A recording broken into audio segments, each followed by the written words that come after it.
A champagne glass shattered, a pregnant woman fell, and a 7-year-old girl pulled out her iPad.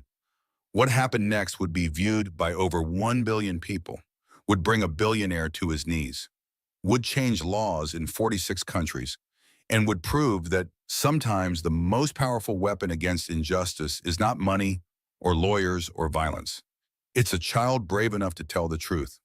This is the true story of how one phone call sparked a global movement, how a little girl named Ruby became the world's youngest hero, and how her mother went from victim to one of the most powerful women on the planet. You're about to hear about the revenge that shocked the world. But I promise you, this is not the revenge you're expecting. Because what Ruby did was so much smarter, so much more devastating than anything violence could achieve. By the end of this story, you'll understand why millions of people now call themselves Ruby's Army, and why one viral video changed everything we thought we knew about justice, power, and courage. So settle in, turn up the volume, because this 90-minute journey will make you angry, make you cry, and make you believe that one voice, no matter how small, can change the world. This is the call heard around the world, and it starts with a push, a fall, and a little girl who refused to stay silent. The champagne glass shattered against Italian marble before Meredith even registered the burning pain across her face. The grand ballroom glittered like a fairy tale. Crystal chandeliers cast prismatic light across silk-draped tables where Chicago's elite gathered for the Children's Hospital Charity Gala. Meredith Shaw stood near the dessert table, one hand resting on her swollen belly, the other clutching sparkling water that pretended to be champagne. 8 months pregnant, and she had never felt more alone in a crowded room. Owen had barely looked at her all evening. Her husband, billionaire Owen Shaw, whose face graced Forbes covers, had spent the entire night on his phone. The designer maternity gown she wore, flowing champagne silk that cost more than her first car, suddenly felt like a costume. She was playing a part, the perfect billionaire's wife, but the role no longer fit. Ruby, her 7-year-old daughter, was home with the nanny tonight. Meredith smiled, thinking of her bright eyes that morning. "You look like a princess, Mommy." The smile faded as she watched Owen laugh at something on his phone screen. When was the last time he had laughed with her?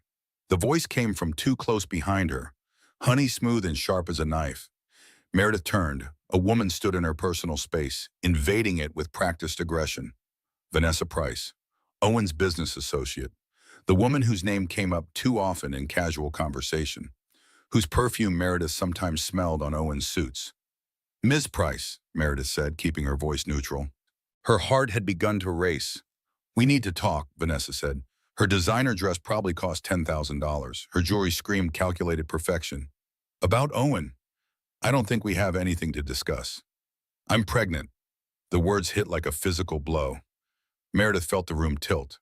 Her hand pressed harder against her own belly, as if to protect the baby inside from this toxic revelation. "That's not possible." But even as the words left her mouth, she knew. The late nights, the business trips, the way Owen flinched when she touched him. The signs had been everywhere, written in neon, and she had chosen to read them in candlelight instead. "It's absolutely possible," Vanessa said, her voice rising. Several nearby guests turned to look. "And Owen promised me he would leave you." "Promised you what? That he would leave his pregnant wife? That you would get the fairy tale ending?" Vanessa's perfect composure cracked. "You're the obstacle. You and that brat from your first marriage, and now this." She gestured dismissively at Meredith's belly. "This anchor baby you're using to trap him." Something in Meredith's chest went cold and hard. "My daughter's name is Ruby, and this baby is not an anchor. Get away from me." She tried to walk away. That was what she would tell the police later. She tried to leave, but Vanessa grabbed her arm, nails digging through silk. "You don't walk away from me." What happened next would be captured on 3 different cell phone cameras. What happened next would change everything. Vanessa shoved her. Meredith was 8 months pregnant. Her center of gravity was already compromised. The push was forceful, fueled by rage and entitlement. Meredith stumbled backward. Her hands moved instinctively to protect her belly rather than break her fall. She hit the marble floor hard. Pain exploded through her hip, her back. Gasps erupted around them. Someone screamed. The champagne glass shattered, shards scattering like diamonds of betrayal. "Oh my God, someone help her, call 911." Through the K, through the sudden crowd of concerned faces, Meredith saw only two things clearly. Vanessa Price standing over her, chest heaving, showing no remorse, and Owen finally looking up from his phone. His face was carefully blank in a way that told her everything. He was not surprised. He was worried about the scandal. "I'm so sorry," Vanessa said loudly, manufactured concern in her voice. "She lost her balance. I tried to steady her." Liar. The word burned in Meredith's throat, but she could not speak. Pain radiated from her back through her entire body. The baby. Please let the baby be okay. "Mommy!" The voice cut through everything. Ruby stood in the ballroom entrance, still in her pajamas, her small face a mask of horror. The nanny rushed after her, apologizing frantically. Ruby had seen everything.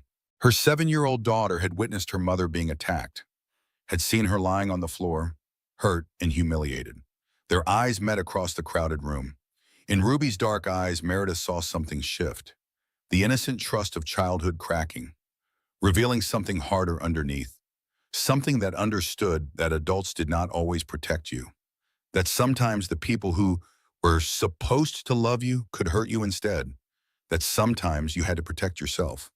Ruby's small hand slipped into her coat pocket. The iPad she kept there. Her daughter's face was no longer crying. It had gone still and determined in a way that would have terrified Meredith if she was not already terrified. "Ruby, stay back," Meredith tried to call out, but the paramedics were there now, asking questions, checking her vitals, their hands professional and impersonal on her body. The last thing Meredith saw before they loaded her into the ambulance was Ruby standing in the doorway. iPad clutched to her chest like a shield, watching everything with eyes far too old for 7 years. And Owen, finally approaching, finally playing the concerned husband, but keeping his distance from Vanessa in a way that confirmed every suspicion. The golden cage had shattered, but Meredith did not know yet that the broken pieces would cut deeper than she could imagine, or that her 7-year-old daughter had just decided to call in the cavalry. The ER doctor's words blurred together like watercolors in rain, but one phrase cut through crystal clear. "Your baby is at risk." The fluorescent lights of Chicago Memorial Hospital's emergency room were harsh and unforgiving. Meredith lay on a gurney. Her designer gown had been replaced by a faded hospital gown. Monitors attached to her belly tracked the baby's heartbeat. That steady beep, beep, beep was the only thing keeping her from complete panic. "Mrs. Shaw, can you rate your pain 1 to 10? 7, Meredith lied. It was closer to 9, but she had learned long ago that admitting to pain made people uncomfortable. Even now, especially now, she found herself managing other people's emotions instead of her own trauma. "I was so well trained to be the perfect victim." The thought appeared unbidden. Meredith recognized it for what it was, the first crack in the carefully constructed denial she had been living in. The first honest thought she had had in months. Dr. Patricia Nguyen had kind eyes behind wire-rimmed glasses. "The baby's heartbeat is strong, but we're seeing some signs of stress. Your blood pressure is elevated. You have significant bruising forming on your back and hip. We need to monitor you for at least 24 hours. "But the baby will be okay?" Meredith's voice cracked. "Right now, yes, but any trauma during pregnancy carries risks, especially this late term. We'll watch closely." Dr. Nguyen paused. "Mrs. Shaw, I need to ask, what happened tonight?"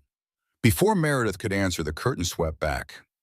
Owen swept in like he owned the place. Given the Shaw family's substantial donations to this hospital, he might as well have. "Meredith, my God." He reached for her hand. She let him take it, even though his touch felt like a stranger's now. "I came as soon as I could. The paramedics, the ambulance. It all happened so fast. You were there. You watched her push me. You did nothing." But what came out of her mouth was different. "I'm okay. The baby's okay." Even now she was protecting him. The realization made her sick. "Mr. Shaw." A new voice carried authority. Detective Sarah Holbrook entered the examination area. Her badge was clipped to her belt. Her expression was professionally neutral. "I need to speak with your wife about the incident at the country club." Owen's hand tightened on Meredith's. A warning or a comfort? She could not tell anymore. Is that really necessary right now? Owen asked. His voice carried that smooth persuasion that closed billion-dollar deals. My wife has been through a traumatic experience. Surely this can wait. I'm afraid not, sir. Detective Holbrook pulled out a small notebook. She was in her mid-40s with gray hair pulled back in a no-nonsense bun. Something about her steady gaze made Meredith feel like someone might actually listen. Multiple witnesses reported seeing Ms. Vanessa Price push Mrs. Shaw. Given Mrs. Shaw's pregnant condition, this constitutes aggravated assault. There must be some misunderstanding, Owen said smoothly. Too smoothly. Vanessa told me it was an accident. Vanessa told you? The words escaped before Meredith could stop them. When did she tell you? You were on your phone when it happened. You barely looked up until I was already on the ground. Owen's face flickered. Surprise, then annoyance, then carefully reconstructed concern. Sweetheart, you're confused. The trauma. I'm not confused. Meredith pulled her hand away from his. I know what I saw. I know what happened. Mrs. Shaw, would you like to give me your statement? Holbrook asked gently. Mommy! Ruby burst through the curtain before the nurse could stop her. Claire Bennett, Meredith's mother, rushed after her apologetically. I'm so sorry. She insisted on seeing you. But Meredith barely heard. Ruby launched herself at the hospital bed, careful even in her panic not to jostle her mother's belly. At 7 years old, Ruby had always been cautious, observant, careful not to cause trouble. But now her small face was blotchy with tears. Her eyes held something Meredith had never seen before. Rage. That bad lady pushed you, Ruby said, her voice shaking. I saw her. Everyone saw her, and he didn't even help you. She pointed at Owen with a child's absolute certainty. Ruby, Owen started. You're not my daddy, Ruby said fiercely. My daddy died when I was 3. You're just the man who married my mom.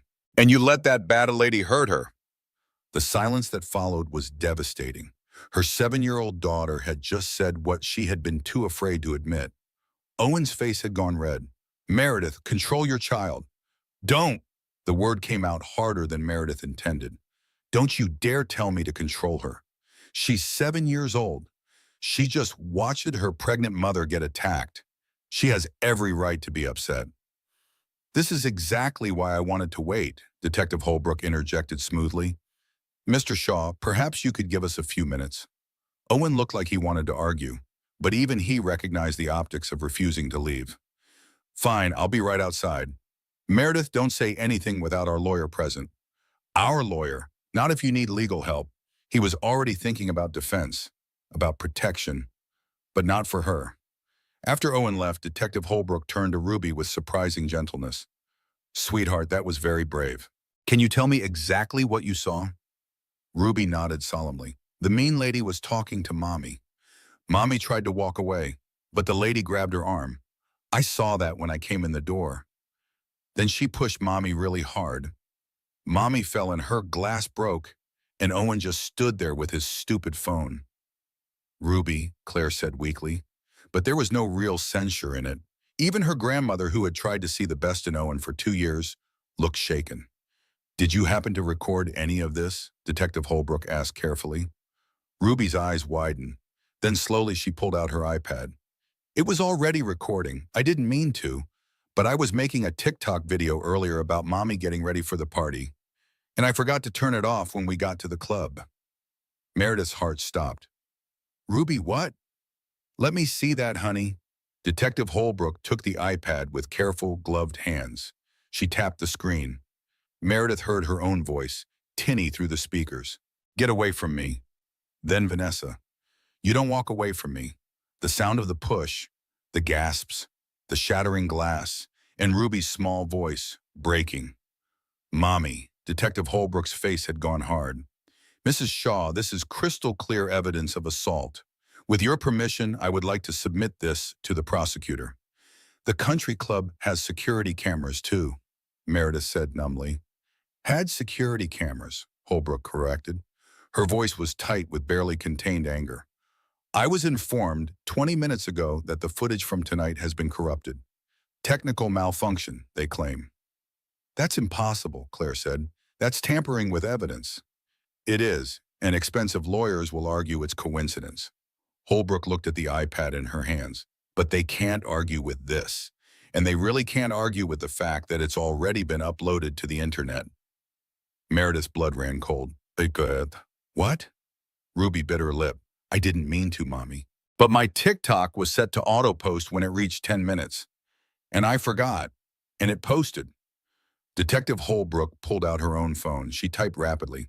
Her face went pale. Mrs. Shaw, how many followers does your daughter have on social media? I don't know, 200? She just uses it to post videos of her toys. She has 200,000 now. Holbrook turned the phone screen to show them. And climbing. The video has been viewed 50 million times in the last hour. The room spun. 50 million. 50 million people had watched her daughter's live stream, had watched Meredith get attacked, had heard Ruby call Owen out, had witnessed everything. Oh, God, Meredith whispered. Actually, Detective Holbrook said, a grim smile crossing her face. This might be the best thing that could have happened. Owen Shaw's lawyers can make country club security footage disappear, but they can't make the internet forget. 50 million witnesses, Mrs. Shaw. Your daughter just made sure the truth can't be buried. Ruby climbed carefully onto the hospital bed. She curled into her mother's side. I'm sorry, Mommy. I didn't mean to make trouble. Meredith kissed the top of her daughter's head. She breathed in the familiar scent of children's shampoo. You didn't make trouble, baby. You told the truth. Outside the curtain, Meredith could hear Owen's voice, tense and angry, speaking rapidly into his phone, already calling his lawyers, already trying to control the narrative. But it was too late. Ruby's accidental live stream had already been shared millions of times. Screenshots were circulating. News outlets were picking it up. The hashtag Justice for Meredith had started trending worldwide. And in a small apartment across the city, Jake Morrison was watching the video for the 10th time. His jaw was clenched. His hands gripped his phone until his knuckles went white. The last time Jake had seen his sister, Owen had made it clear. Meredith's criminal brother with his motorcycle gang was not welcome in their new respectable life. Jake had honored that boundary, even though it killed him to lose his little sister. But that boundary had just been obliterated. Jake picked up his phone and started making calls. The Steel Serpents Motorcycle Club was about to go on a very important road trip. Ruby waited until the adults stopped arguing, until the hospital room went quiet, until her mother finally fell into exhausted sleep. Then she pulled out the phone number she had kept hidden in her coat lining for 2 years. The hospital room had finally gone still. Midnight had passed into the small hours of the morning, that liminal time when the world feels suspended between yesterday's pain and tomorrow's reckoning. Claire had dozed off in the uncomfortable chair by the window. Detective Holbrook had left hours ago with Ruby's iPad. She had promised to keep them updated. Even the nurse's footsteps in the hallway had grown sparse and quiet. Meredith slept fitfully. Sedatives and exhaustion had finally overcome her body's protests. Her hand rested protectively on her belly even in sleep. Ruby had not slept at all. She sat curled in the corner of her mother's hospital bed, small and still, but her mind was racing. 7 years old, and she understood more than the adults realized. She had understood for months that something was wrong with Owen, that her mother was sin even when she smiled, that the big house with all its expensive things felt more like a prison than a home. She had understood tonight, watching that awful woman hurt her mother, watching Owen do nothing, that grown-ups could not always fix things. Sometimes grown-ups were the problem, but Ruby knew someone who could help. She had known it the moment her mother hit the ground. With careful, practiced silence, the kind of silence kids learn when they need to stay invisible, Ruby slipped off the bed. She pulled her coat from the chair where Grandma had left it. She dug into the silk lining where she had sewn a hidden pocket months ago. Her fingers found the folded paper, worn soft from being taken out and read too many times. Uncle Jake's phone number. Ruby had gotten it 2 years ago, right before Mom married Owen. Uncle Jake had pulled her aside at the small courthouse wedding. He had knelt down to her 5-year-old eye level. He pressed the paper into her hands. Ruby girl, he had said. His voice was serious but gentle. I know you don't remember me well, but I'm your mama's brother, which makes me your blood. And blood protects blood, always. Your new stepdaddy doesn't want me around, and I'll respect that for your mama's sake. But if you ever need me, ever for any reason, you call this number. Day or night, I'll come.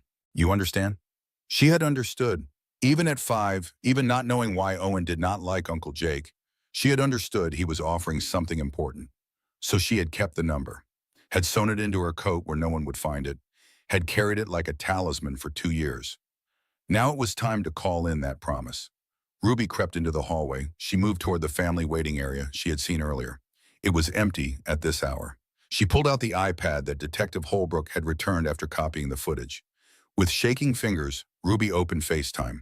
She had only done this once before, accidentally calling Grandma during a tantrum. But she remembered how. She typed in the number from the worn paper. Hit call.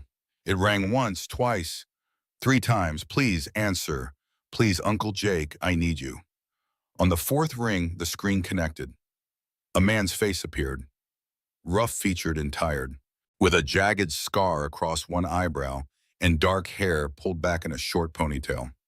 He looked confused, squinting at his phone screen in what appeared to be dim light. Who? Then his eyes focused. His entire expression changed. Ruby? Uncle Jake. Her voice came out smaller than she wanted. She was trying to be brave, but suddenly she was just a 7-year-old girl who had watched her mother get hurt and did not know how to fix it. Baby girl, is that you? It's 3 in the morning. Are you okay? Where are you? He was sitting up now. Ruby could see he was in a bed. A woman's sleepy voice mumbled something in the background. I'm at Chicago Memorial Hospital, Ruby said. She watched Uncle Jake's face go from confused to alarmed to absolutely furious in the space of 3 seconds. Hospital? Ruby, what happened? Where's your mama? She's here too. Uncle Jake, something bad happened. Really bad. The words started tumbling out.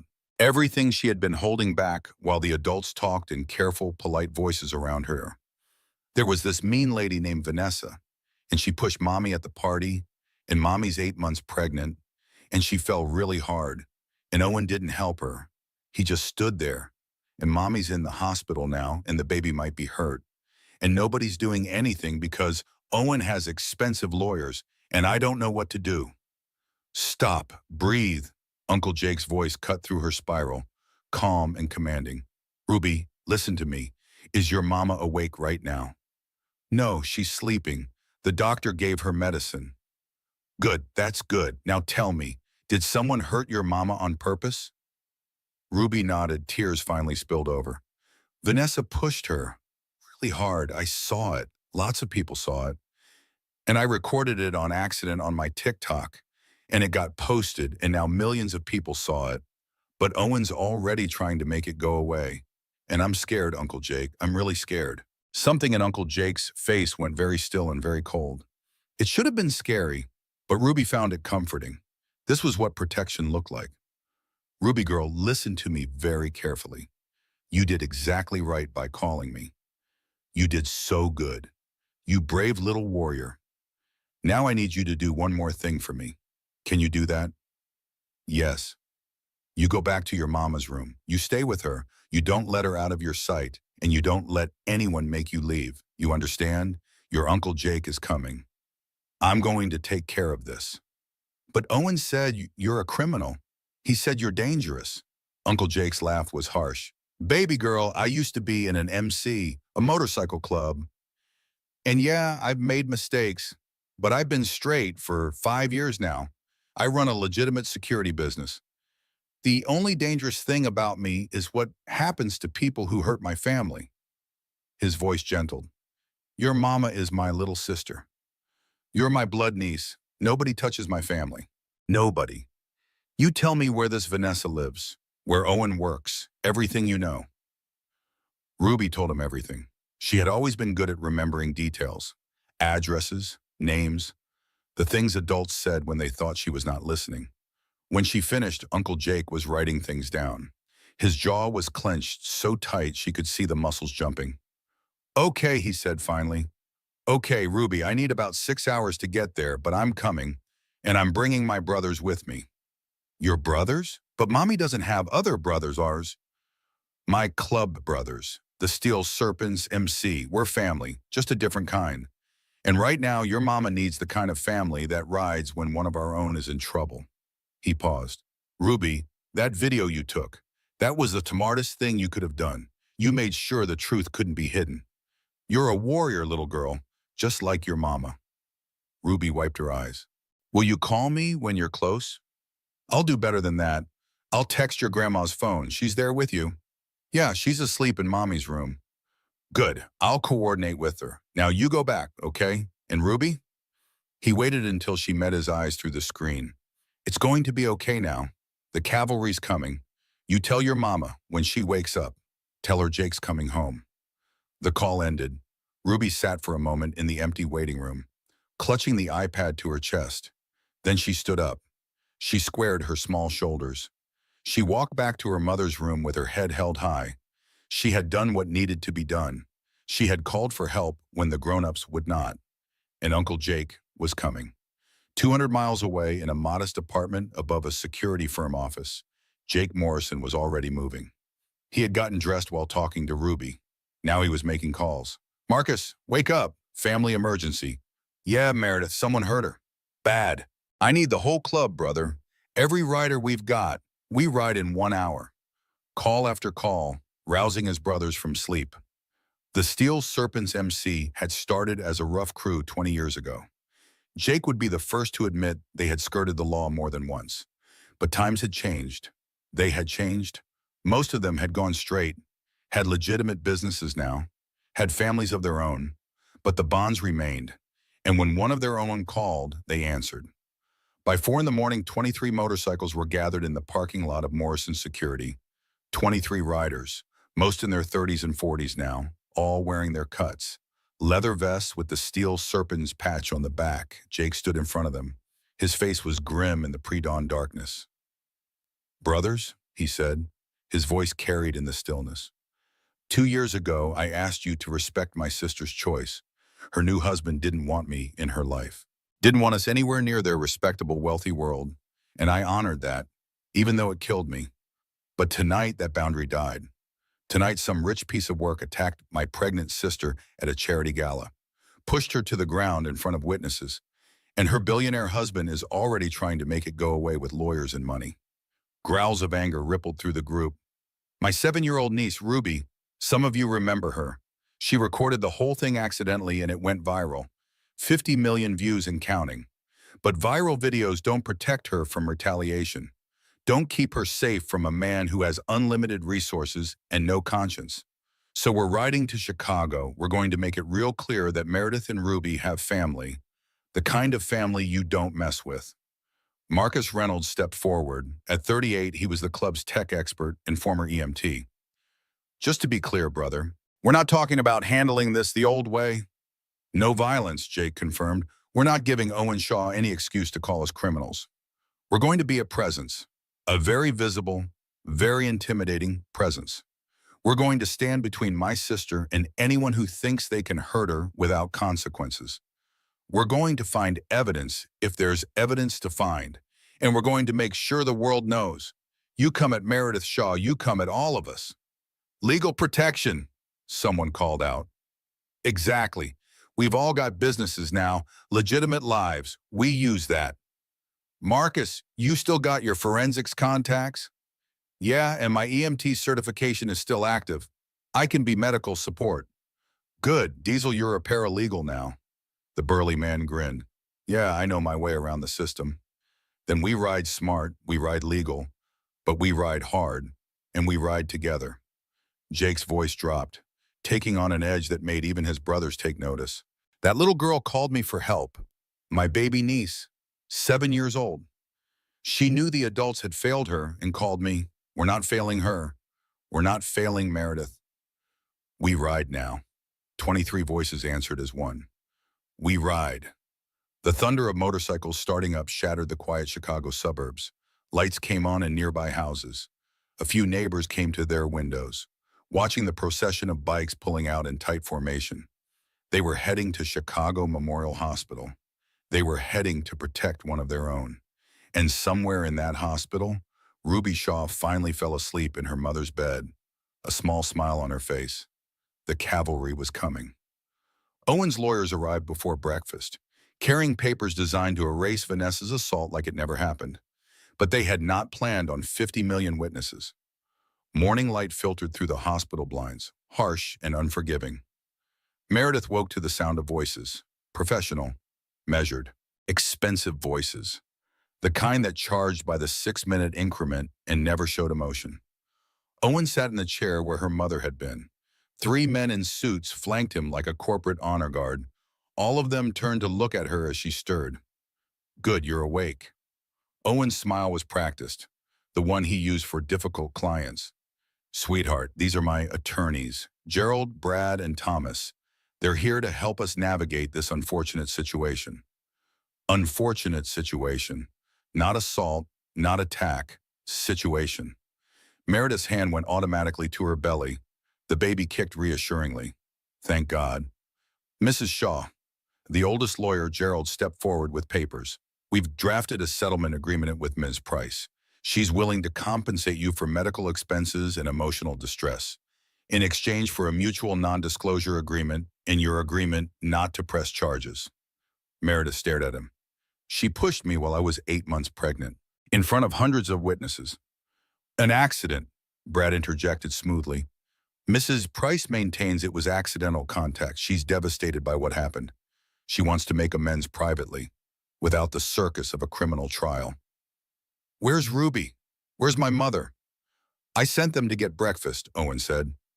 "This is adult business, Meredith. We need to think about what's best for our family."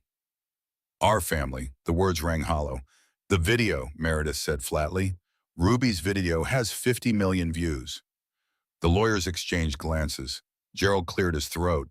"Yes, well, that's unfortunate. However, a minor recorded that video without consent from the parties involved. There are privacy concerns." "Privacy concerns? It was recorded at a public event, and it shows a crime being committed." "It shows what appears to be an accidental collision," Thomas corrected. "Open to interpretation." 50 million people don't seem to think it's open to interpretation. "Social media isn't a court of law," Owen said. His voice took on an edge. "Meredith, be reasonable. Vanessa made a mistake. She's apologetic. She's offering substantial compensation. If you press charges, this becomes a media circus, our private lives exposed." Ruby dragged through testimony. "The baby born into a scandal. Is that really what you want?" There it was, the subtle threat wrapped in concern. Think of the children. Think of the scandal. Meredith had heard variations of this her whole life. Don't make waves, don't cause trouble, be reasonable. She was so tired of being reasonable. "What I want," she said slowly, "is for my daughter to learn that when someone hurts you, there are consequences. What I want is to not teach her that money can buy forgiveness for violence." "Stop being so dramatic," Owen said. His mask slipped, showing the irritation underneath. "Nobody's teaching Ruby anything, except that adults handle problems maturely, instead of turning them into public spectacles. The way you maturely handled your affair." The room went silent. The lawyers suddenly found their papers fascinating. Owen's face went carefully blank. "I don't know what you're talking about." "Vanessa told me she's pregnant. She said you promised her." Meredith's voice broke. "How long?" "This isn't the time." "How long?" 6 months. The admission came out flat, emotionless. "It just happened. I didn't mean for it to happen." 6 months, while she had been carrying his child, sick with morning sickness, her body changing. He had been with Vanessa, while she had been planning the nursery, picking out baby names. He had been promising another woman a future. "I want a divorce." Owen laughed, actually laughed. "Meredith, you're emotional. The hormones, the stress." "I want a divorce." "Fine." His voice went cold. "We'll discuss it after the baby is born. But let me be very clear. You signed a prenup, a very thorough prenup. You leave this marriage with exactly what you brought into it. Nothing. And Ruby, I've been her legal stepfather for 2 years. I have rights regarding her custody too." The threat hung in the air like poison gas. Before Meredith could respond, the door opened. Claire came in, Ruby behind her. Her daughter's face was puffy from crying, but determined. Grandma tried to keep me out, Ruby announced, but I told the nurse this is my mom, and I have a right to be here. 7 years old and braver than I've been in years. Ruby, sweetie, the adults are talking, Owen started. I'm not signing it, Meredith interrupted. Her eyes were on her daughter. I'm not teaching Ruby that victims stay silent when it's convenient for their attackers. Owen's face darkened. You're making a mistake. Maybe, but it's my mistake to make. Fine. Owen stood, buttoning his suit jacket with sharp, angry movements. You want to do this the hard way? We'll do it the hard way. But remember, Meredith, I have resources you can't even imagine. The best lawyers money can buy. Connections throughout this city. You think one viral video changes anything? I'll bury you in legal fees before we even get to trial. And when you're broke and exhausted and broken, you'll wish you'd taken this deal. He left, his lawyers trailing after him. The silence they left behind was crushing. Mom? Ruby's voice was small. Did I mess up? By recording it? Meredith pulled her daughter close. No, baby, you did exactly right. You told the truth. But what he said about burying you. Don't worry about that. But Meredith was worried. She had maybe $20,000 in her personal account. Owen had billions. How was she supposed to fight that? Her phone buzzed. A text from an unknown number. This is Marcus Reynolds, Jake Morrison's friend. Your brother asked me to reach out. I'm a forensic specialist. Used to work with Chicago PD. I pulled some strings. Got the corrupted security footage from the country club. It's not corrupted, it's crystal clear. Owen's people paid to have it deleted, but they forgot about the backup server. I have evidence of evidence tampering, also evidence of Owen's affair going back 9 months, not 6. Financial records showing he's been paying Vanessa's rent. And get this, Vanessa's already married. To a tech CEO. This is bigger than you think. Jake and the MC are 20 minutes out. Hold tight. Cavalry's coming. Meredith read the text 3 times, her heart pounding, and another text, this time from Jake himself. Little sis, been too long. Your girl called and I'm coming. But not just me. I'm bringing proof. Owen thinks money is power. Let me show him what real power looks like. It's family. And you've got more family than you remember. Ruby was watching her mother's face. Is that Uncle Jake? Yeah, baby, it is. Is he really coming? Meredith heard it then. The distant rumble that grew steadily louder. The sound of motorcycles. Multiple motorcycles. Growing closer. She went to the window. Down in the hospital parking lot, a procession of bikes was pulling in. 1, 5, 10, 15. She counted 23 motorcycles. Their riders all wearing leather vests with matching patches on the back. The Steel Serpents MC had arrived, and behind them, news vans were pulling up. Someone had tipped off the media. Ruby's viral video had made this a story, and now the story was unfolding in real time. Owen wanted to bury this quietly? Too late. The world was watching. The sound of 23 motorcycles idling in a hospital parking lot makes its own kind of thunder. And when the news helicopter showed up, that thunder became a roar heard around the world. Jake Morrison had not seen his sister in 2 years. The last time had been at her wedding to Owen Shaw, where he had been tolerated but not welcomed. Owen had made it clear.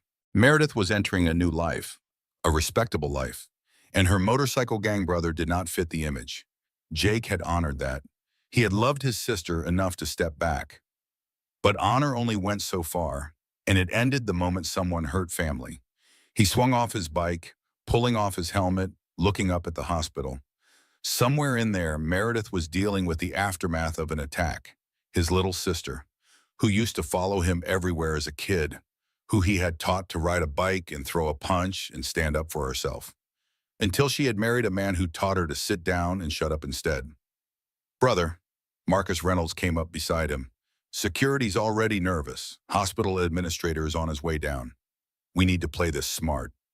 We're not here to cause trouble, Jake said. His voice carried to the rest of the club. We're here as family, as concerned citizens, as witnesses to injustice. Anyone asks, we're peaceful, we're respectful, We're just here to make sure Meredith Shaw knows she's not alone. A hospital security guard approached, looking nervous.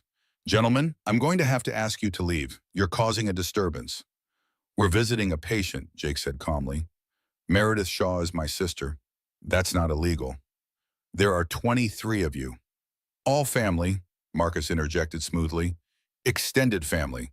Is there a legal limit on how many relatives can visit someone? The security guard hesitated. That was when the news vans arrived. Channel 5, Channel 7, CNN. Someone had tipped them off. Probably one of the ER nurses who had seen Ruby's viral video. A 7-year-old girl calls her biker uncle. The next morning, a motorcycle gang shows up at the hospital where her injured mother is staying. That was news. That was ratings gold. Mr. Morrison, a reporter pushed forward, microphone extended. Is it true you're here because of the viral video showing Meredith Shaw being assaulted? Jake looked directly at the camera. I'm here because my 7-year-old niece called me at 3 in the morning, terrified, to tell me her pregnant mother had been attacked and no one was helping. When a child that young has to call for backup because the adults failed her, something is very wrong. Are you here to retaliate against Vanessa Price? I'm here to make sure my sister knows she's not alone. That's what family does. But you're part of a motorcycle gang. I'm president of the Steel Serpents MC, a legally registered motorcycle club. Most of our members run legitimate businesses. We're not criminals. We're concerned citizens who believe that pregnant women should not be assaulted at charity galas, and that money should not be able to buy silence. He paused, letting that sink in. The video of the attack has 50 million views. The world saw what happened. My niece made sure the truth could not be hidden. We're just here to make sure the truth doesn't get buried by expensive lawyers. More cameras were arriving now. This was spiraling beyond what Jake had anticipated. But maybe that was good. Owen Shaw wanted to handle this quietly. Too late. Jake! Claire Bennett appeared at the hospital entrance, waving frantically. Come up! Meredith wants to see you. The reporters surged forward, but Marcus and Diesel formed a protective wall, allowing Jake to slip through. Inside the hospital, it was chaos. Hospital staff clustered at windows, watching the scene below. Patients and visitors held up phones, recording. Everyone had seen the viral video. Everyone knew who they were. Jake took the elevator to the 4th floor, his heart pounding. He had faced down bigger threats than Owen Shaw. Guns, knives, rival gangs in the old days. But walking toward his sister's room, knowing he had failed to protect her because he had respected her husband's wishes, that was harder than any physical danger. Room 412. Claire held the door open. Meredith sat propped up in the hospital bed, looking fragile and fierce at the same time. Her face was pale, one arm in a sling, but her eyes were sharp and clear. Beside her, Ruby sat like a tiny guardian. Hey, little sis, Jake said. His voice was rough with emotion he did not bother hiding. You came. Meredith's voice broke. Always was going to. Should have come sooner. Should have told Owen Shaw to shove his boundaries 2 years ago.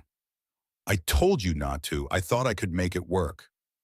Jake crossed the room, carefully pulled his sister into a gentle hug, mindful of her injuries and her belly. You tried. That's more than he deserved. But you're done trying now. Uncle Jake? Ruby's small voice. Are those all your friends downstairs? Those are my brothers, Jake corrected. Not by blood, but by choice. And they're your family too now. His phone buzzed. Marcus texted. Press is asking for a statement. Hospital administrator wants us gone, but can't legally make us leave. Owen Shaw just pulled up with 6 cars, his legal team. This is about to get interesting. Jake set Ruby down gently. Meredith, listen to me. Marcus found evidence, the real security footage. Proof of Owen's affair, financial records. Vanessa's already married to someone else. This is bigger than a simple assault case. Owen says he'll bury me in legal fees. He'll try, but we've got something he doesn't have. What? The truth, and 300 million people watching. Meredith's eyes widened. 300 million? Your daughter's video didn't just go viral in America. It's international now. BBC, Al Jazeera, news outlets in 40 countries. The hashtag Justice for Meredith is trending globally. People are angry, Meredith. Owen can hire every lawyer in Chicago, but he can't control the court of public opinion. And right now, that court is on your side. Jake pulled out his phone, showed her the news feeds. Screenshots of Ruby's video with translations in Japanese, French, Spanish, Arabic. Comments from women around the world sharing their own stories of being silenced, of watching wealthy men escape consequences. This isn't just about you anymore, Jake said quietly. This is about every woman who's ever been told to shut up and take the settlement. Every victim who's been outspent and outmaneuvered by someone with better lawyers. Ruby's video made this a symbol, and symbols have power. A commotion in the hallway, raised voices, Owen's voice, sharp with authority. I'm her husband. You can't keep me from seeing her. Actually, I can, Detective Holbrook's voice. Mrs. Shaw has expressed she doesn't wish to see you at this time, and given that you're a material witness in an ongoing assault investigation, I'd prefer you didn't have opportunity to influence her testimony. Jake opened the door a crack, watched Owen Shaw face off with the detective in the hallway. Owen in his perfectly tailored suit, 6 lawyers flanking him, Detective Holbrook in her rumpled blazer, badge prominently displayed, blocking the doorway with nothing but legal authority and stubbornness. This is harassment, one of Owen's lawyers said. This is an investigation, Holbrook corrected, and I have new evidence that suggests this wasn't the first time Ms. Price has been violent toward Mrs. Shaw. Security footage from your home showing an altercation 3 weeks ago. Owen's face went pale. That's private property. That's evidence. Your security company has a legal obligation to preserve footage relating to violent incidents. They did. My forensic consultant accessed it legally. She smiled thinly. You should choose your enemies more carefully, Mr. Shaw.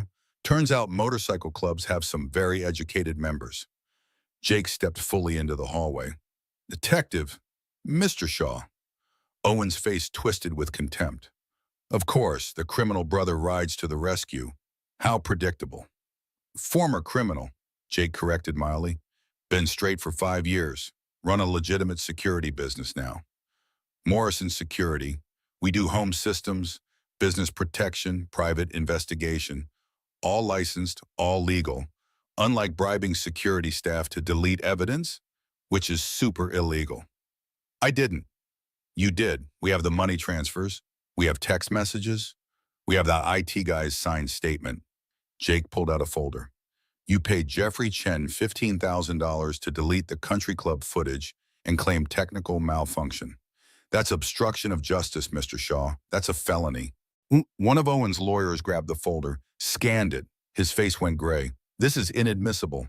It's a sworn affidavit from a credible witness, Detective Holbrook said cheerfully. Very admissible. Mr. Shaw, I think you should speak with your lawyers without influencing Mrs. Shaw's testimony. Owen looked at Jake with pure hatred. You think you've won? You think one video in some biker intimidation changes anything? I could buy your entire club 10 times over. But you can't buy back your reputation, Jake interrupted. You can't buy back the 300 million people who watched my niece call out your cowardice. You can't buy back your business partner's trust, like Maxwell Properties, who just released a statement terminating their partnership with Shaw Development, or Henderson Group, who just pulled out of the Lakeshore project. Turns out billionaires care about public image. Owen's face had gone from pale to purple. You want to go to war? Jake stepped closer, his voice dropping. I've been to war. Real war. Iraq. 2 tours. You know what I learned? Money can't stop a determined enemy. And you just made an enemy of every woman who's ever been abused and silenced. Every child who's watched their mother suffer. Every person who believes in justice over wealth. That's hundreds of millions of enemies, Owen. Good luck. He turned and walked back into Meredith's room, leaving Owen sputtering in the hallway. Inside, Meredith was crying.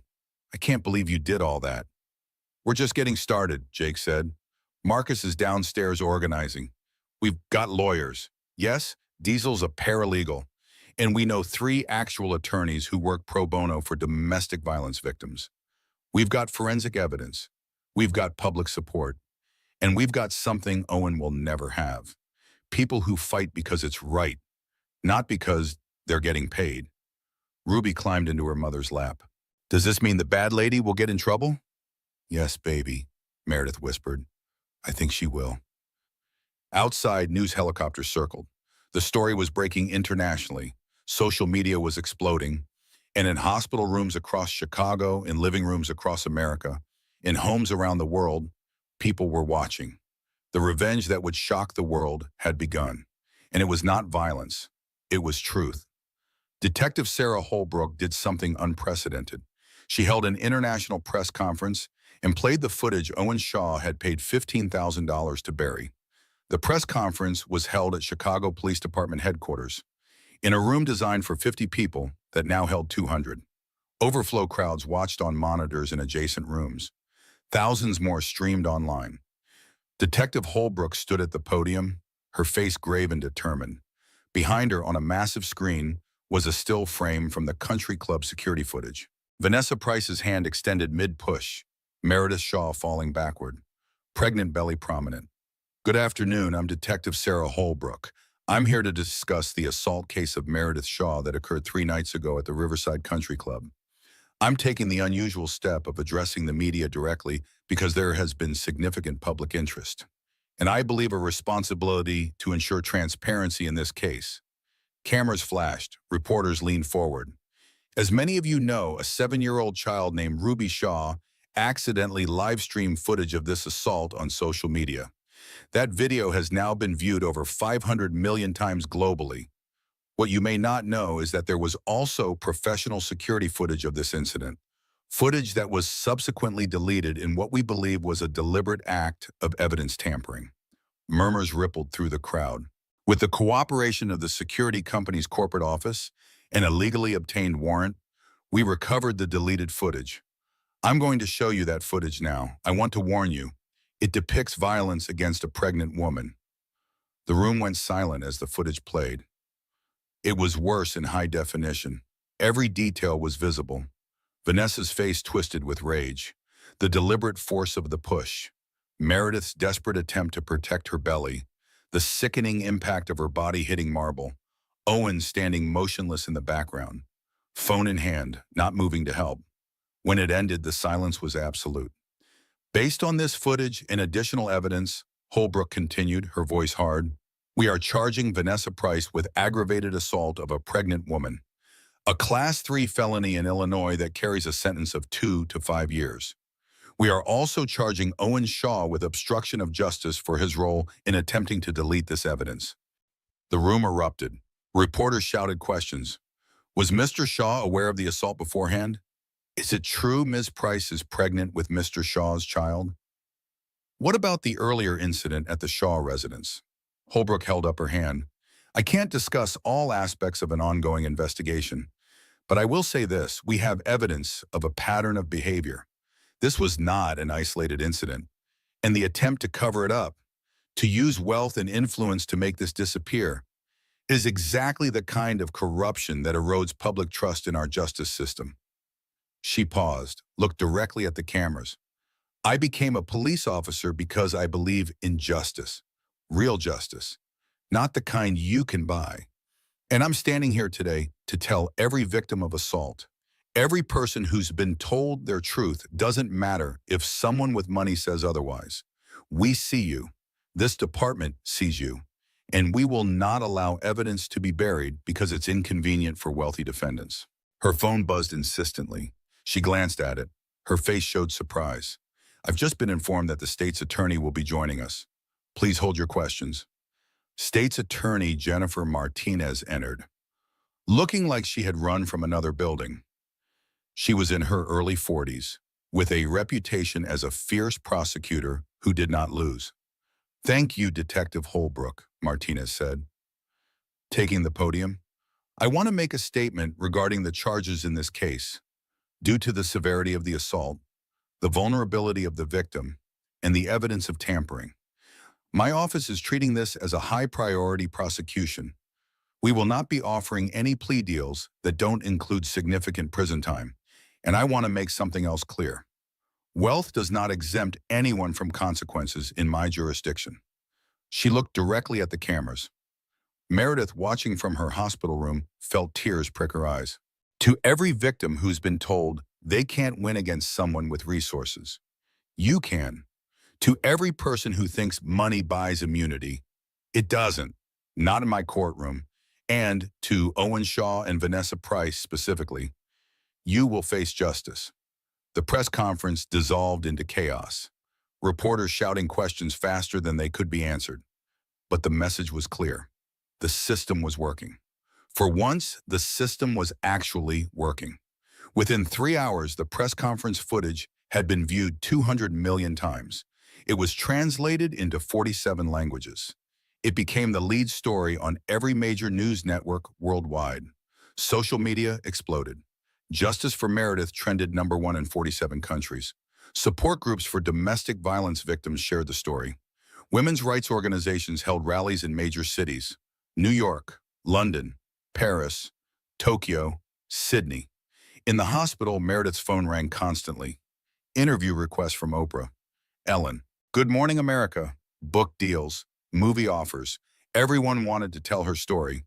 It's overwhelming, she told Jake, who had stationed himself as her informal bodyguard. I didn't ask for any of this. I know, but sometimes the moment chooses you. Jake nodded toward the window, where protesters still gathered. Their numbers had swelled to hundreds. Those people down there, they're not just supporting you. They're supporting every version of themselves that got silenced. You're giving them hope that maybe, just maybe, the system can work. Ruby came running in, Claire following with an indulgent smile. Mommy, I was on TV. The lady said I was brave. You are brave, baby, Meredith said, pulling her daughter close. And look, Ruby showed her the iPad. Social media was filled with artwork, memes, tribute posts. Someone had created a cartoon of Ruby as a superhero. Phone in hand, lightning bolts representing truth radiating outward. The caption read, one call, infinite courage. I'm a superhero, Ruby breathed. Awed. You are, Jake confirmed. You're the kid who proved that you don't need superpowers to change the world. You just need to tell the truth. Meredith's lawyer, Samantha Chen, arrived with a stack of papers. Good news and better news. Good news. Owen's board of directors held an emergency vote. He's been removed as CEO of Shaw Development. His father forced him to step down to protect the company's remaining value. Better news. His business partners have not only severed ties, but are pursuing lawsuits for breach of contract and reputational damage. Owen's estimated net worth has dropped from $2.3 billion to approximately $400 million in 72 hours. Fastest fall from grace I've ever seen, Jake said. Forbes is already writing it up as a case study, Samantha continued, in how quickly public opinion can destroy corporate value. Business schools are going to teach the Shaw collapse as a cautionary tale about protecting your reputation. What about Vanessa? Meredith asked. David Chen, her actual husband, held his own press conference an hour ago. He's filing for divorce, pressing charges for theft and fraud, and he's offered to testify for the prosecution. Turns out he has his own evidence. She was draining his accounts to fund a lifestyle with Owen. The DA is adding additional charges: identity theft, wire fraud, embezzlement. She's looking at 15 to 20 years if convicted on all counts. And Owen? 2 years for obstruction. Potentially more if we can prove he knew about the earlier assault and didn't report it. But here's the real kicker. Your prenup is void. The infidelity clause, combined with his failure to disclose all assets and the duress of signing 3 days before the wedding, means you're entitled to 50% of marital assets, even at his reduced net worth. That's $200 million, Meredith. The number was incomprehensible. Meredith had been preparing to leave with nothing. Now she was being told she would leave with generational wealth. I don't want his money, she said quietly. I just want my kids to be safe. Then take the money and use it to keep them safe, Samantha said practically. Put it in a trust. Donate most of it if you want, but don't leave it with Owen out of some misguided sense of pride. He tried to bury the truth about what his mistress did to you. He tried to intimidate you into silence. That money is compensation for what he put you through. Meredith looked at Ruby, who was still scrolling through social media, delighted by each new post calling her brave. calling her a hero. Okay, Meredith said, but I want to do something with it. Something that helps other women in my situation. Like what? A foundation. Legal support for domestic violence victims who can't afford to fight back. We'll call it Ruby's Army. Ruby's head snapped up. That's what the people downstairs are calling themselves. Look. She showed them a sign in the crowd. Ruby's Army fights for justice. Then that's what we'll be, Meredith said, and for the first time in days she smiled. An army fighting for people who can't fight for themselves. That night, as the sun set over Chicago, Vanessa Price was arrested at the apartment Owen had been paying for. The footage of her perp walk was captured by every news outlet in the city. Designer clothes, expensive jewelry, handcuffed. It was viewed 90 million times in 12 hours. The most watched arrest in modern history. And Owen Shaw, sitting in his mansion that suddenly felt like a mausoleum, watched his ex-mistress's arrest on every channel. His phone had stopped ringing. His business partners were not returning calls. His father had disowned him in all but name. His board had ousted him.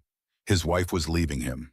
His empire was crumbling, all because a 7-year-old girl had told the truth. He poured himself expensive whiskey that tasted like ash and realized that no amount of money could buy back what he had lost. Reputation, respect, his family's legacy. All gone. Destroyed in the time it took for one viral video to change everything. The courtroom was not just packed with local press. International media filled every seat, and 300 million people tuned in to watch justice unfold in real time. 6 weeks later, the trial began. Meredith had given birth 3 days earlier to a healthy baby girl she named Hope. The name felt appropriate. Hope for a better future. Hope that truth could prevail. Hope that her daughters would grow up in a world where justice mattered more than wealth. She sat in the courtroom with Hope in her arms, Ruby beside her, Jake and Claire flanking them like bodyguards. Behind them, the Steel Serpents, MC, filled an entire row, all in suits. All silent and watchful. The courtroom was packed beyond capacity. Media from 89 countries had credentials. Every major news network was broadcasting live. The live stream had already reached 100 million viewers before the judge even entered. This was not just a trial. It was a global event. The prosecution's case was devastating. State's Attorney Martinez methodically presented evidence. The security footage from the country club, the earlier incident at the Shaw residence, medical records showing Meredith's injuries, forensic evidence of Owen's evidence tampering, financial records proving his affair and payments to Vanessa. But the moment that silenced the world came when Ruby took the stand. 7 years old, now 8 as of last week, wearing a simple blue dress that her mother had made for her dark hair in braids. Ruby Shaw walked to the witness stand with her head high. The courtroom held its breath. "Hi, Ruby," Martinez said gently. "Are you nervous?" "A little worse," Ruby admitted. "But my mom says telling the truth is more important than being comfortable." 300 million viewers felt their hearts clench.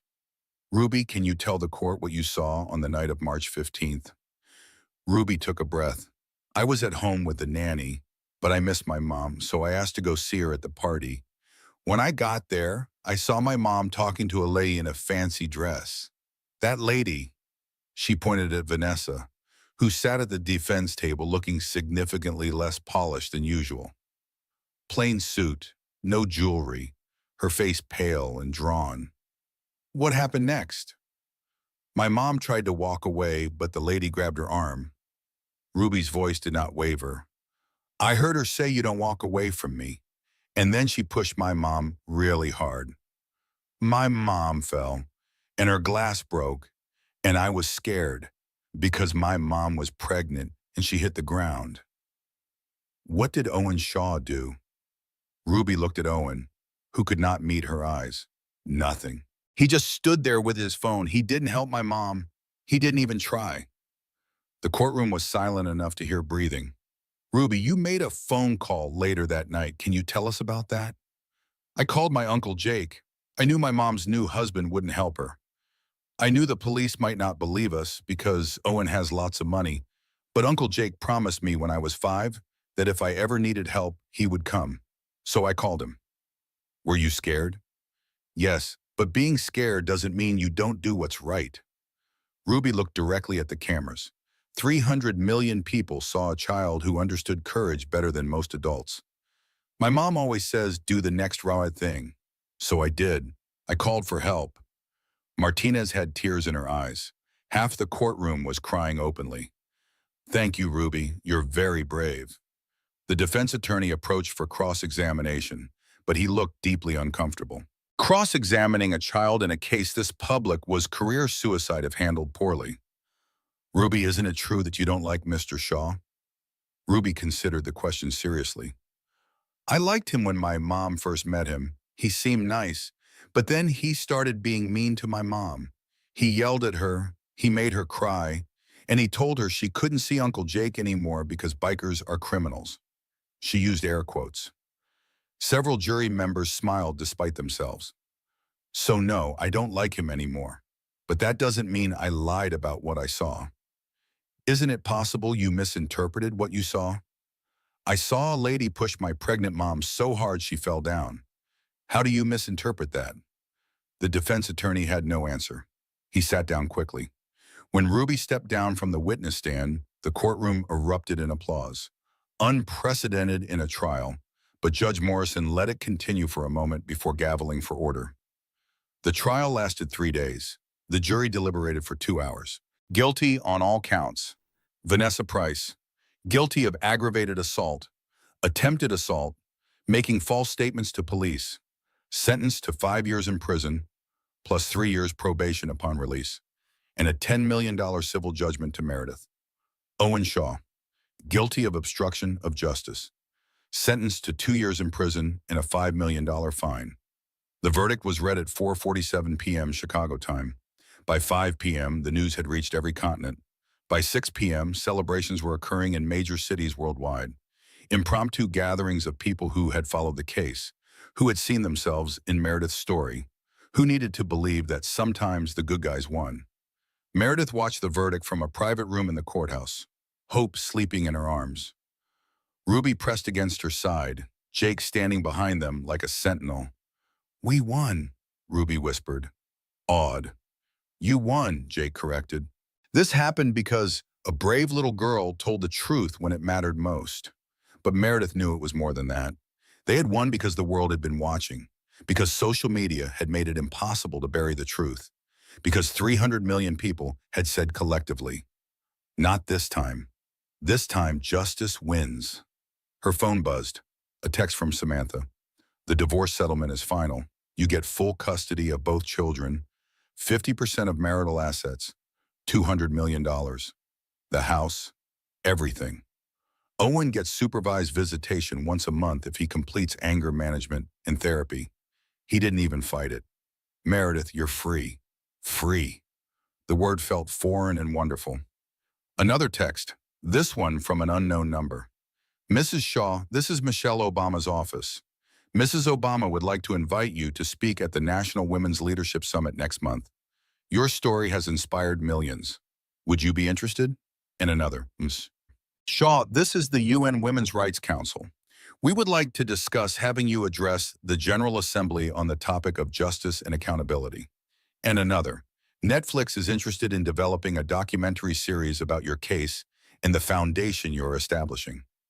Mommy, your phone is exploding, Ruby observed. Meredith laughed, actually laughed, full and free. It is, isn't it? Are you going to do all those things? Ruby asked.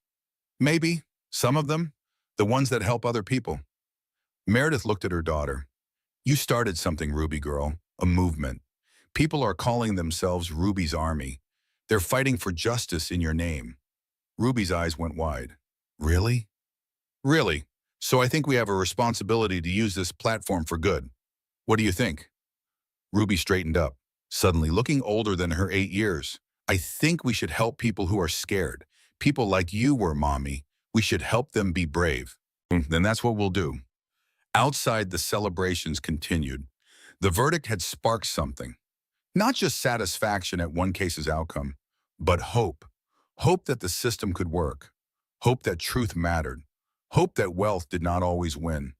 And in living rooms, offices, schools, and homes around the world, 300 million people who had watched the trial felt that hope too. One viral video, one brave child, one mother refusing to stay silent. That was all it took to change everything. Ruby Shaw did not just become famous, she became a movement, and movements changed the world. 3 months after the trial, Meredith stood in the Illinois state capitol, watching Governor Sandra Martinez sign a new bill into law. The chamber was packed with legislators, press, dozens of domestic violence survivors who had come to witness history. With this signature, Governor Martinez said, looking directly at the cameras, I am proud to sign into law the Meredith Shaw Protection Act. This legislation increases penalties for assault against pregnant women, mandates arrest for domestic violence incidents, and provides state funding for victims who cannot afford legal representation. This law exists because one woman refused to stay silent, and one child refused to let the truth be buried. She gestured to Meredith and Ruby to join her at the signing desk. Ruby, now 8, stood tall in a simple dress, her hand in her mother's, hope in Meredith's arms. Ruby, Governor Martinez said gently, would you like to hold the pen with me while I sign? Ruby nodded solemnly. Together they signed the bill into law. Cameras flashed, the room erupted in applause, and across Illinois, in shelters and safe houses and living rooms, women watched and cried and allowed themselves to hope. But Illinois was not alone. In the weeks following the verdict, 23 states had introduced similar legislation. Canada passed Ruby's Protection Act, strengthened protections for victims of domestic violence. The UK Parliament passed the Pregnant Victims' Rights Bill. Australia updated their domestic violence laws. The European Union issued a directive on maternal protection in assault cases. One viral video had sparked a global legislative movement. The documentary premiered on Netflix 2 months later. The Call, Ruby Shaw's story. It was directed by an Oscar winner, produced by Michelle Obama's production company, featured interviews with Meredith, Jake, Detective Holbrook, State's Attorney Martinez, dozens of domestic violence survivors who had been inspired by Ruby's courage. But the heart of the documentary was Ruby herself. Now 8 years old, she spoke to the camera with a clarity that belied her age. I didn't think about being brave, Ruby said in the film. I just thought about my mom being hurt and nobody helping. So I called Uncle Jake. That's what you do when someone you love needs help. You help them. Even if you're scared, especially if you're scared. The documentary was watched by 147 million people in its first week. The most viewed Netflix premiere in history, it was nominated for an Emmy. It sparked thousands of conversations in schools, homes, and workplaces about courage, justice, speaking truth to power. But more importantly, it provided a blueprint. The documentary detailed exactly how Meredith had fought back, the legal strategies, the evidence gathering, the use of social media, the coalition building.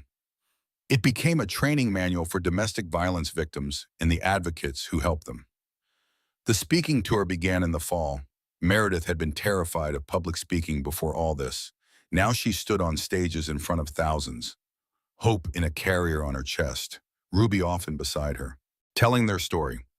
Not for fame or money, all speaking fees went directly to the Ruby's Army Foundation. But because every time she spoke, someone in the audience would come up afterward. You gave me the courage to leave. You showed me I deserve better. My daughter saw Ruby on TV, and now she knows she can be brave too. The Ellen DeGeneres Show, Good Morning America, The View, BBC Breakfast, a special episode of 60 Minutes, Oprah's Super Soul Sunday. You've become more than a survivor, Oprah said during their interview. You've become a symbol. How does that feel? Meredith considered the question carefully. Honestly? Terrifying. I'm just a woman who made some bad choices and then tried to protect her children. I didn't ask to be a symbol. But you are one. What do you think you symbolize? That the system can work. That truth matters. That you don't have to be powerful or wealthy or connected to fight back. You just have to be willing to tell the truth and stand by it. Even when it's scary. Ruby, sitting between Oprah and her mother, added her own perspective. And that kids can help too. You don't have to be a grown-up to do the right thing. The interview was viewed by 60 million people. The clip of Ruby's comment went viral again. 90 million views in 3 days. But the moment that truly shocked the world came in October. When Ruby Shaw addressed the United Nations, at 8 years old, she became the youngest person ever to speak before the UN General Assembly. The occasion was the International Day of the Girl Child. Ruby had been invited by the UN Women's Rights Council to share her story. She stood at the podium in the massive chamber, world leaders and diplomats from 193 countries watching. Wearing a simple blue dress that her mother had made for her, she looked terrifyingly small and impossibly brave. "My name is Ruby Shaw," she began, her voice clear despite the nerves that showed in her white-knuckle grip on the podium. "I'm 8 years old, and I'm here because I made a phone call." She told the story simply, without embellishment. The attacks she witnessed, the call to Uncle Jake, the viral video that changed everything. "A lot of people call me brave," Ruby said, "but I don't think I'm brave. I think I'm just someone who saw something wrong and tried to make it right. And I think every kid can do that. Every kid has a voice. Every kid deserves to be heard." She paused, looked directly at the cameras broadcasting to the world. "Adults, you have to listen to us. When kids tell you something's wrong, when we say someone's hurting us or someone we love, you have to believe us. You have to help us. Because if you don't listen to kids, bad things keep happening." Her voice strengthened, no longer nervous but passionate. "I was lucky. My mom had a brother who came when I called. But lots of kids don't have that. Don't. Lots of kids call for help and nobody comes. That's not okay. Grown-ups are supposed to protect kids, not make us protect ourselves." She gripped the podium tighter. "So here's what I want to say to the kids watching. It's okay to tell the truth, even when it's scary. It's okay to ask for help. It's okay to call someone when adults aren't listening. You don't have to be a superhero to change things. You just have to be honest and brave, even when you're scared." She looked out at the assembled delegates and to the grown-ups. "Please listen to us. Please believe us. Please help us. Because every kid deserves to feel safe. Every kid deserves justice. And if you won't give it to us, we'll find it ourselves, just like I did." She stepped back from the podium. For a moment, the chamber was silent. Then the applause began. It started with one delegate, then spread, until the entire General Assembly was on its feet, applauding an 8-year-old girl who had reminded them why they had chosen public service in the first place. The speech was translated into 47 languages. UNICEF made Ruby a junior ambassador, the youngest in history. Her speech became required viewing in schools across Europe. The hashtag Listen to Ruby trended in 97 countries. Back in Chicago, in a modest apartment that was much smaller than the mansion but felt infinitely more like home, Meredith watched her daughter's UN speech for the 10th time, tears streaming down her face. Jake sat beside her, Hope asleep in his arms. The Steel Serpent's MC had basically become extended family at this point. Marcus was Hope's godfather. Diesel coached the Ruby's soccer team. The whole club showed up for every birthday and holiday. "She's something special," Jake said quietly. "She's 8, Meredith said, half laughing, half crying. "She should be worrying about homework and sleepovers, not giving speeches to the UN. She's 8, and she changed the world. She's allowed to do both." Meredith's phone buzzed, another message in the endless stream that had become her life, but this one made her pause. "Mrs. Shaw, this is Forbes magazine. We're doing a feature on 100 women who changed the world in 2025. You and Ruby are both on the list. Additionally, Time magazine would like to discuss featuring you as a Person of the Year candidate. Please contact us to discuss." "I'm on a Forbes list," Meredith said numbly. "You're on every list," Jake pointed out. "You went from a graphic designer in an abusive relationship to one of the most influential women in the world in 6 months. That's got to be some kind of record." "I don't feel influential. I feel exhausted." "That's because influence is exhausting." Jake shifted Hope gently. "But it matters. You know how many domestic violence cases have been reported in the last 6 months? Up 47%. You know how many women cited your cases, giving them courage to come forward? Thousands. Tens of thousands. That's real impact, Meredith. I just wanted my kids to be safe. And now millions of kids are safer because of what you did. That's what revenge looks like when you do it right." Not hurting the people who hurt you, but making sure they can't hurt anyone else. Building something better from the ashes. Meredith looked at her brother, this man who had honored her wishes to stay away for 2 years, who had come running the moment his niece called, who had brought his entire club to protect her, who had become the family she had forgotten she had. "Thank you," she said softly, "for coming when Ruby called, for believing in us, for being the kind of man who keeps promises to 5-year-olds. Always," Jake said simply. "That's what family does." On the TV, Ruby's UN speech was playing again on the news. Commentary from world leaders. Analysis from child development experts. Discussions about youth activism and the power of truth. One 8-year-old girl with an iPad had done what lawyers and legislators and activists had been trying to do for decades. Make the world pay attention. And the world, shocked and awed and inspired, was listening. Time magazine's Person of the Year cover featured an 8-year-old girl holding a phone. With the headline, "The Call Heard Round the World." December. 1 year after that night at the country club. Meredith Shaw stood backstage at the Time Person of the Year gala in New York City, wearing an elegant but simple gown, her hand unconsciously resting on Hope's head. Her daughter, now 15 months old, taking her first wobbly steps, clutched her leg for support. Ruby stood beside them, looking impossibly grown up in a dress she had picked out herself. 9 years old now, she had shot up 3 inches and lost 2 teeth. But her eyes still held that same fierce determination that had made her call Uncle Jake that night. "You nervous, Mommy?" Ruby asked. "Terrified," Meredith admitted. "But we're doing this together, right?" "Right." A year ago, Meredith would have been shocked to learn she would be on stage at a Time gala. But a year ago, she had been trapped in a marriage to a man who had made her feel small and worthless. A year ago, she had been afraid to fight back. Everything had changed. The Ruby's Army Foundation had grown beyond anything Meredith could have imagined. With the $200 million from the divorce settlement, she had created a comprehensive support system for domestic violence victims. Legal representation, safe housing, job training, counseling, and most importantly, a rapid response team that provided immediate protection when victims left dangerous situations. In the last year, Ruby's Army had helped 2,847 women and children escape abusive situations. They had provided legal representation in 1,203 cases. They had housed 892 families.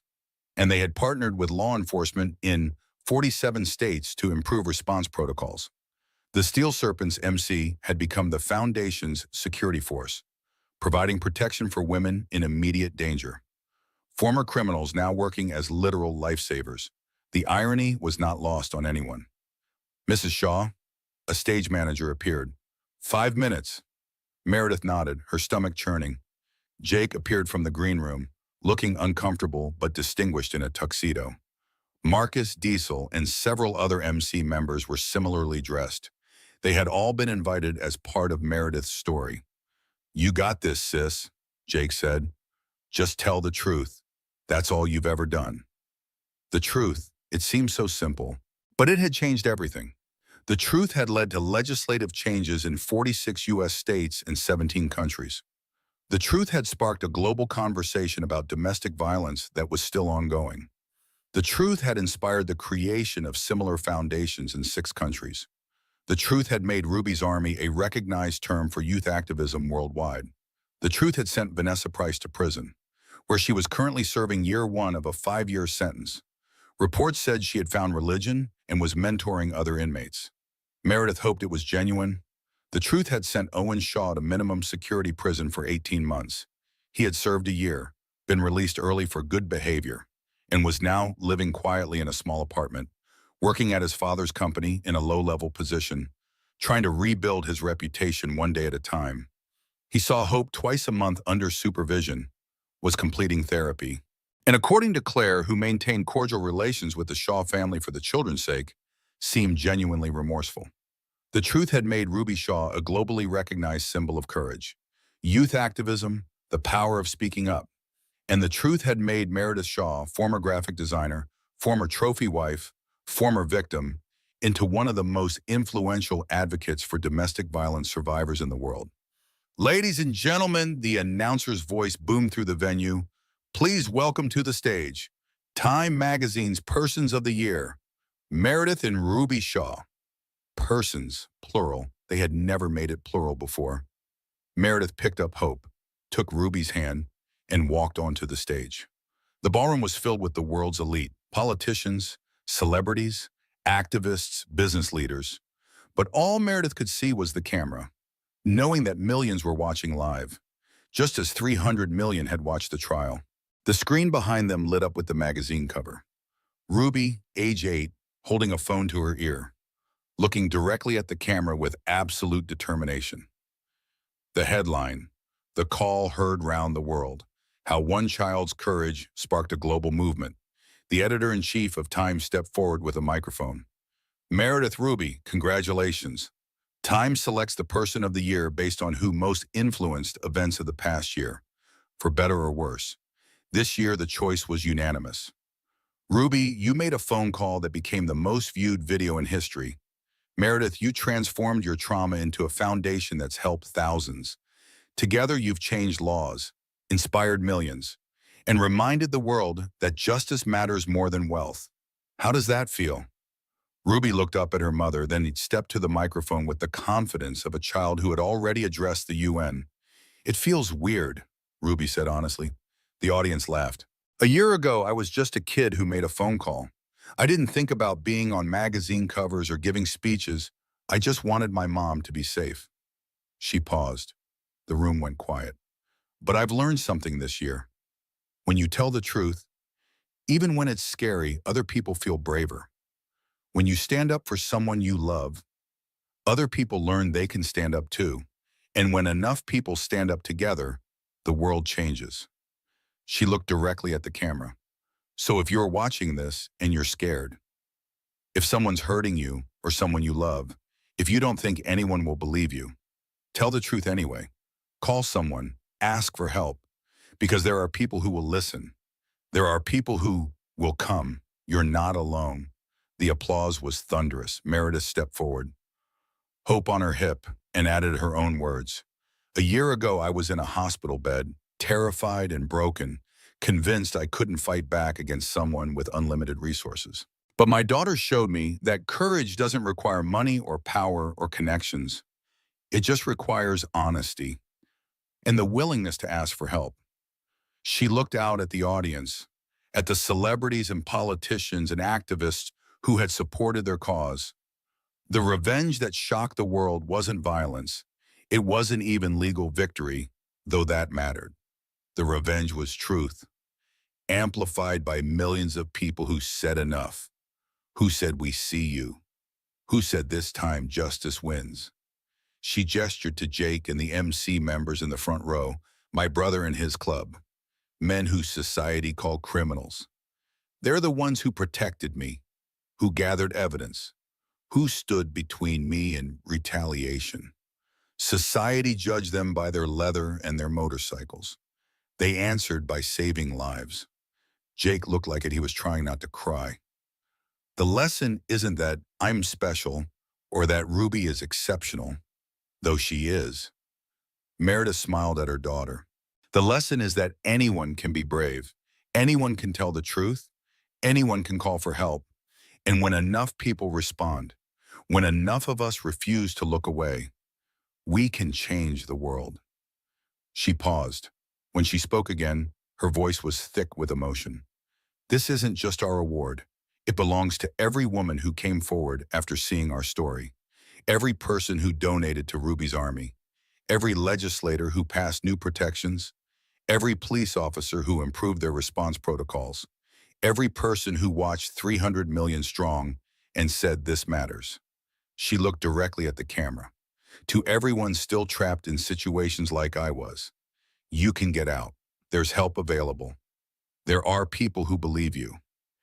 You don't have to be strong enough to fight alone. That's what Ruby taught me. It's okay to call for backup. It's okay to tell the truth. It's okay to need help. The standing ovation lasted 7 minutes. Later, at the after party, Meredith found a quiet corner.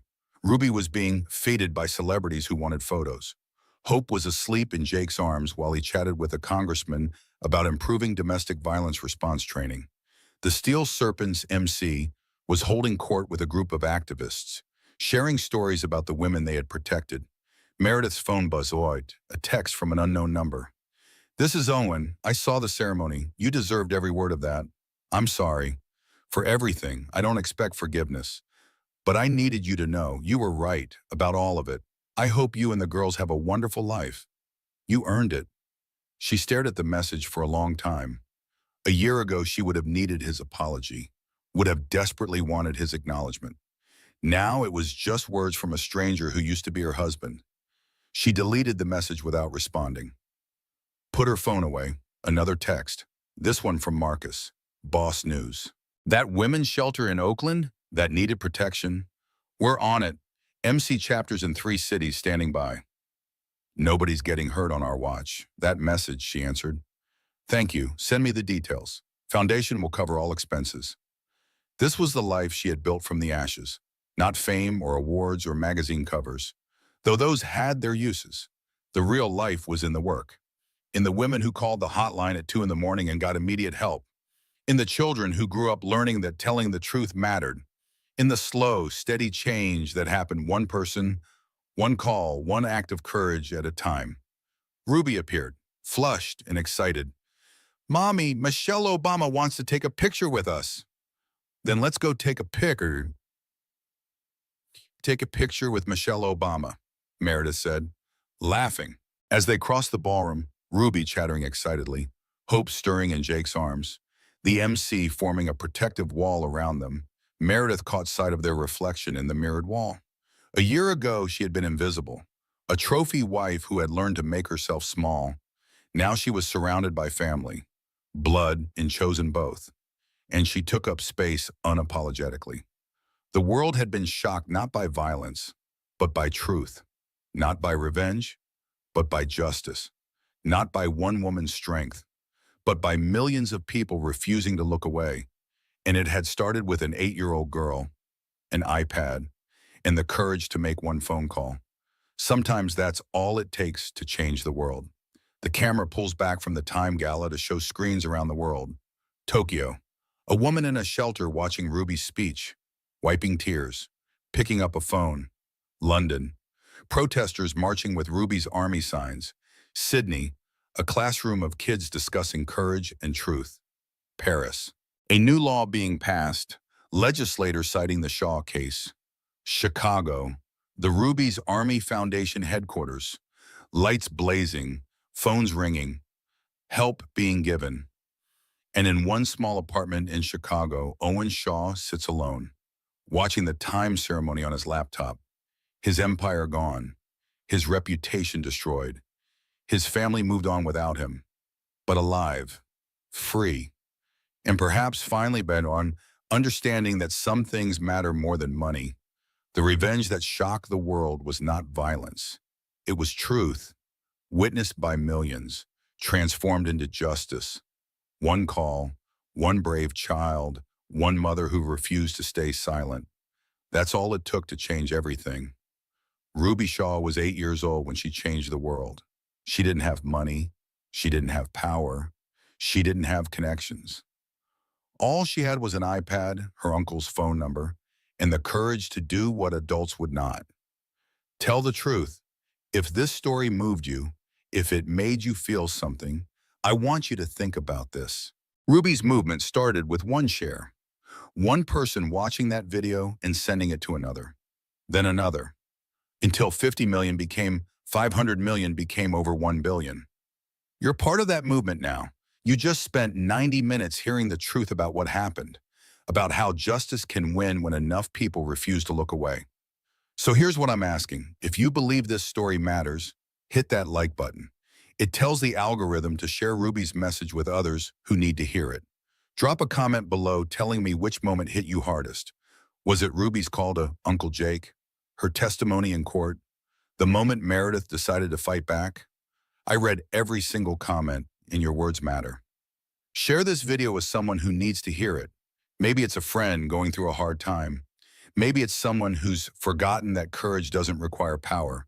Maybe it's just someone who needs to believe that sometimes the good guys actually win. And if you're not already subscribed, click that subscribe button and turn on notifications. Because Ruby's story isn't the only one. There are thousands of stories like this. Stories of ordinary people doing extraordinary things. Stories of truth defeating money. Stories of courage changing laws. And I'm committed to telling every single one of them. The Ruby's Army Foundation is real. It's helped over 10,000 families since this story took place. If you want to learn more or support their work, I've put a link in the description below. Every dollar goes directly to helping women and children escape dangerous situations, to providing legal help for people who can't afford it, to making sure that what happened to Meredith and Ruby leads to real, lasting change. Remember what Ruby said at the United Nations. You don't have to be a superhero to change things. You just have to be honest and brave, even when you're scared. So be brave. Hit that like button, leave a comment, share this story, subscribe to the channel. Because every single one of those actions is part of Ruby's Army. Every like is a vote for truth over silence. Every share is a stand against injustice. Every subscription is a commitment to refusing to look away. Ruby made one phone call and changed the world. Imagine what we can do together. Thank you for listening. Thank you for caring. Thank you for being part of this army. Until next time, remember, tell the truth, call for help, and never, ever underestimate the power of one brave voice. This is Ruby's Army, and you just enlisted.